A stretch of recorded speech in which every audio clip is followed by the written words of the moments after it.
The people I usually try to avoid are usually very loud. I like how that works out. I'm just like, oh, I guess I'm thinking I'm right. Okay. I was listening to this documentary about Genesis, their 1976 album, Trick of the Tail. It was the first album without Peter Gabriel, with Bill Collins, who was the drummer, took over on lead vocals pretty seamlessly. Like he sounds a little bit like Pete, so worked out good. But anyway, they're playing the isolated vocal tracks. I think it was Squonk. Yeah, it's Squonk, right? Anyway, there's a line, and they have it just isolated in the video, where it's just his voice. And he sings, "Mirror, mirror on the wall." Now, of course, reality now tells us that it was Magic Mirror. It was never a mirror, mirror. A lot of these, like, a lot of these memory bro guys, like, it's your memory, bro. It's just your memory, chud. It's like, so these same guys love corporations. They love big tech. They love Big Brother. So you telling me Atlantic Records got it wrong? They're a big company. They have lots of money. They're your boys. How did they get it wrong? They got that lyric wrong. It went through, and they went through the publishing company. These things go through a lot of hands, right? And the band is meticulous. Genesis is not going to fuck up a quoted lyric for one of their songs. They're not going to do it. So in their world at that time, it was Mirror Mirror. And if you buy the album today, it's still Mirror Mirror. And yet, modern reality tells us, no, it was never Mirror Mirror. You Trump supporter, you're misremembering it. It's funny how they complicate all these things together. Like, if you're against any of the things they do, you support Trump. Both sides are like that, though. Like, if you say anything against people on the conservative side, they'll tell you, go vote for Biden. They'll start cracking on Biden like it's gonna hurt my feelings. Like, I don't like him either. Although I do have to say, as someone who judges presidents for entertainment value, he's definitely replaced Trump as my favorite. Because he's got there's just the most funny stuff. He does stuff that's just unbelievable. Like with Trump, you just knew what he was. And I mean, he was funny in his own way. Just the way he would aggravate people. But Biden is, like, hilarious, man. He's by far my favorite president. And they're kind of angling to get rid of him. They're going to put the Kamala Harris in there. Well, whatever, who cares? These people, I used to say they were just administrators. I don't even think they administrate. I think they just have to follow their scripts and make sure they hit their marks. They're actors, everybody's an actor on all these screens you're looking at. The real good-looking ones is put into movies. They send those people to Hollywood. The ugly ones usually go to politics. And the real creepy-looking ones they put into religion. And that's it. A lot of times they shuffle these same people around too. Like, you'll see them do various different roles, and the level they have of being able to put, like, masks on these people to change their appearance, like the CIA level special effects makeup is pretty good, man. Like, they have a thing. I don't know if you've ever seen this movie. It's Cape Shit. But it was one of the good ones, the Captain America Winter Soldier one, where Scarlett Johansson in the end reveals she's in disguise the whole time and pulls this thing off her face. It's like a digital skin that goes over her face. I don't know about the digital part, but they have stuff that is that tight, that just is form-fitting over your face, and when you put it on, it changes your features and appearance. They have a lot of stuff like that. But whatever, who cares? Yeah, getting back to the Mandela thing, it's funny. I'm noticing, too, in the YouTube griftosphere, how many people are coming out now against the Mandela effect, saying, oh, it's just It's alt-right. Ultimately, that's what it boils down to. You know, that's their way to attack anything, is to say it's like alt-right, and then people are like, oh, I don't want to be alt-right. So then they like denounce reality, you know, and say, oh yeah, it was what, you know, reality as we've seen, and what is in question here is in fact malleable and can change. Or as the French say, malleable. And they say aluminium, which is fucking stupid. But yeah, that's like explain what happened there. They won't though. They'd never bring up an example like that because they need easier stuff. But there's a lot of compelling stuff out there that they can't debunk. And a lot of times they don't. They just flat out start saying it's just hate speech to believe in the Mandela effect. Whenever they got nothing, it's hate speech. It's like Jay Green over on Maui, when people were talking about what the cops were doing, how they were hoarding people back in the flames, and how all the plant life seemed to be just fine, but all the cars were melted, like liquefied. That's microwave energy. It's like if you put a plate in your microwave with a fork on it, the food's going to cook, it's going to be okay, but the fork's going to start sparking. And eventually, I mean, you know, you're going to have a problem because it affects steel. It doesn't affect organic stuff, as far as setting it on fire anyway. That's why when you look at stuff from Maui, in the same way you look at stuff from 7-Eleven, was an inside job, you'll notice the trees in the streets, in the case of New York City, those little fake trees they put in to try to pretend that they want you to have oxygen. They're all fine. Anything alive is fine. It'll get hot, but not hot enough to start on fire, and these things usually don't start on fire anyway. But again, cars melted. The trash cans that were metal disintegrated, but the trash cans right next to them that were made of plastic, fine, they're just sitting there. That's microwave energy. Put into like a sort of roided up in a laser situation, and a lot of it has to do with the observatory they put in over there. A few years ago, they had people that were protesting against having it put in. They used that observatory in this operation, and a lot of people don't really make that connection or look at it. I've told a couple people about it, and a few of them knew, you know, just like various people across different areas of comment or boards or YouTube comments. You know, some people knew what I was talking about. But look into the observatory, and you could probably figure out how they would direct that DEW, which is a direct energy weapon, using the observatory. The observatory gives them like a whole technical and topographical look at everything they got around them, you know.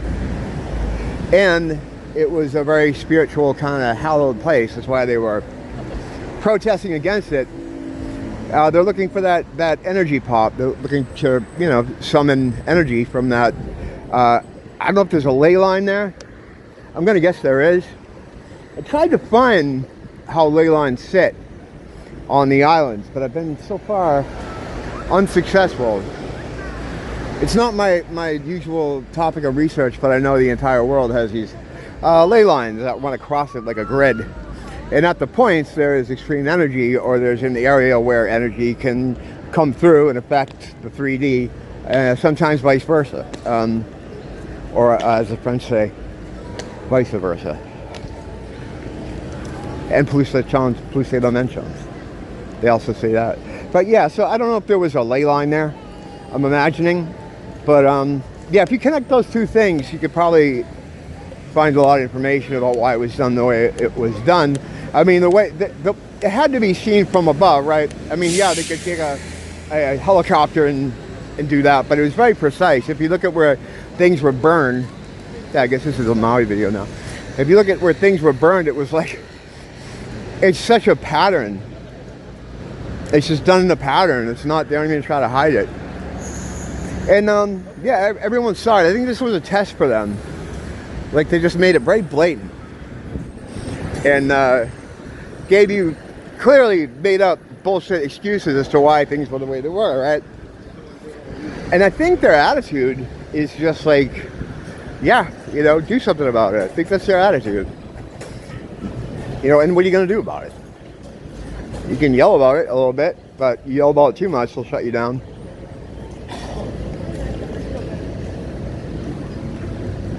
That's why I always look for the people that have been yelling about it and are allowed to continue yelling about it, because they use those people to control the narrative of what they want them to say. Like, for instance, like, you know, make sure when you say we're being attacked, it's by global interests, and don't mention groups of people by name. You know, they redirect the conversation away from people that they want protected. This is everything. This is how all gatekeepers work. You know, the controlled opposition. They'll put someone in there when they know there's going to be some kind of backlash, and they do it every time automatically. They usually start the backlash themselves, just so that so you can be like, oh wow, this guy's been here from the very beginning. He's been speaking out against this from the very beginning. No, I'm not saying anyone in particular. I'm just saying that's how they do things. You know, they'll start their own backlash. That's why the hippies were created, you know, so that for a backlash to the Vietnam War, because they knew there was going to be one, so they have to control it, you know. All these things are like that. So yeah, that's what, when I see guys still going on about it, I don't know. Whatever. I mean, I think ultimately, the more eyes on it, the better. But I mean, what else needs to be said about that? They just blatantly did that shit right in front of everybody, and that was it. And then there was really nothing you could. I mean, what can you do about it except like what I'm doing about it, just complaining about it.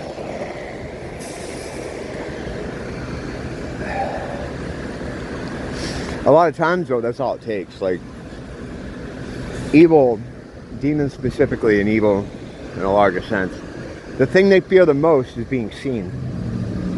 They don't want you to see them, because if you see them, then other people will see them, and that breeds awareness, so their shit won't work as well as time goes on.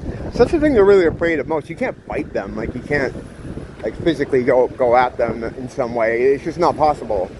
So all you can do is light the flashlight on the pit of snakes, and they will scramble, and you light it on that same pit again, they'll scramble again, and after a while they'll stop going to that pit. They have to find another pit. And yeah, you're just moving them along, right? But it's better than nothing. It keeps them resetting up, it keeps them replanning, it keeps them having to move. And it does work. But people aren't really satisfied with that. A lot of people want, like, they want some kind of revenge or some kind of blood. You can't get that. It's not, there's no way. First of all, there's no way to do it. And second of all, even if there was, you wouldn't get anything from that, because that's not how you beat these things. You know, there's no beating them that way. They own aggression. They have all that stuff. It's only going to hurt you. When I talk about the non-aggression principle, it's not a thing of like some hippie fucking bullshit, fag bullshit, like, oh, you don't want to hit them back. No, there's like rules to the shit, and spiritually there's an energy moving back and forth between this stuff. You can't attack them in that way, because you're going to lose your energy, and they're going to absorb it. It's very much a She-Palpatine situation. And let me just get away from some people. I feel like I'm doing a fucking live read for people. Yeah, if you ever hear me like start talking quieter, become confused, lose all confidence in my speech, it's because there's like 2 or 3 people around me I can't get away from. People like to be near people, and those are not the luckiest people in the world. But people like to be near people for whatever fucking reason. You know, you'll park in an empty parking lot, and a car will come up right beside you and block you from getting out. But so if given left to their own devices, people will try to mong you if they can. They don't want to, I don't think, but they'll try to. They just want to be near other people. I guess that makes sense from an energetic perspective, but I've kind of never been that way. I've always been, I want to give people their space. You know, like here, these guys are coming out. I'm not going to plow through them. I'll let them, they're all together. Give them a little room. They didn't know I was coming up the street. You know what I mean? You got to do stuff like that. I'm conscious of that stuff. You know? Maybe it's from the multi-conscious cloud. No, the cloud is our brain. Starting to think more and more. The cloud is our one brain. The people are slivers, you know? I think I already covered that this morning. So it's settled science. So we don't never have to talk about it again. God, I'm like, what is with yerba mate? I'm always drinking some kind of acidic, like, bullshit. Guys, we got to cross the street here. See this thing? Like this little dude here and the light? Well, he's gone now. But it's a white little dude that says you can walk. No one follows that. Cars don't follow that. I mean, it's telling you to go, right? But it doesn't mean anything. I used to be like, oh, that's my truck. And all of a sudden, you know, I get someone's bumper on my knee. Because, yeah, people are fucking retarded, I think is the takeaway here. I think that could be my takeaway every day. It seems to be a good 95%. It's not, they don't mean to. They're not trying to be retarded. It's just, you know, they are. And there's nothing you can do about it. All right, it's starting to get real crowded. I'm gonna go into the place over here and pick up dinner, Valentine's dinner, at the Thai restaurant. I'll be out later for a little Valentine demon hunting. It's a very special demon hunt. Until then, don't blame the teacher, blame the school.